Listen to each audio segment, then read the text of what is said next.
تم مجھے سب سے آزاد کر کے یہاں سے جاؤ گے.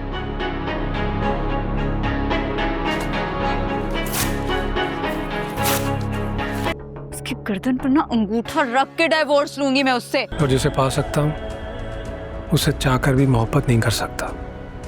بہت عجیب قسمت ہے اون کی. یہ تو میرا اور راحت کا حصہ ہے، اور ہم کسی کالے چور کو دیں یا کسی اور کو دیں، کسی کو کوئی اعتراض ہونا نہیں چاہیے. کسی بھی صورت وہ تمہیں ڈائیورس تو نہیں دے. کس سے محبت کرتے ہو تم آخر؟ جسے محبت کرتا ہوں اسے پا نہیں سکتا. ہماری عارفہ فاروق MA، MEd پڑھے لکھے جاہل لوگ. ثاقب نے تو اپنا حصہ بہت سال پہلے لے لیا تھا اور پھر کسی فضول سی بزنس میں لگا کے ڈبو بھی دیا سارا پیسہ.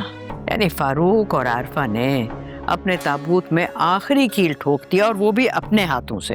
بی جان عارفہ کے ہوش اڑانے والی ہے. بی جان نے یہی فیصلہ کیا ہوتا ہے وہ اپنا حصہ اور راحت کا حصہ ثاقب کو دے دے گی تاکہ ثاقب اور اون مل کر کوئی اور بزنس سٹارٹ کر دیں گے. اور جیسے ہی بی جان کھانے کی ٹیبل پر بیٹھے گی تو وہ عارفہ پر اور اس کے شوہر فاروق پر بجلی گرا دے گی. وہ یہی بات کرتی ہے میں چاہتی ہوں ثاقب اپنا بزنس سٹارٹ کرے، تو عارفہ بیچ میں ہی کود پڑے گی اور یہی بات کرے گی ثاقب اپنا بزنس کیسے کر سکتا ہے. وہ پہلے ہی اپنا حصہ لے کر کسی فضول سے بزنس میں لگا کر وہ سارے پیسے ڈبو چکا ہے. اب اس کا اس فیکٹری میں کوئی بھی حصہ نہیں ہے. تو بی جان اسے یہی بات بتائے گی میں کب کہہ رہی ہوں کہ میں ثاقب کو اس کا حصہ دینے والی ہوں. ثاقب اپنا حصہ لے چکا ہے، میں تو اپنے حصے اور راحت کے حصے کی بات کر رہی ہوں، اور اس بات پر کسی کو اعتراض نہیں ہونا چاہیے. میرا اور راحت کا حصہ ہے، چاہے ہم کالے چور کو دیں یا ثاقب کو دیں، آپ لوگوں کو اس سے کوئی بھی اعتراض نہیں ہونا چاہیے. فاروق جب یہ بات سنے گا اس کے پیروں تلے سے زمین نکل جائے گی. اور وہیں دوسری طرف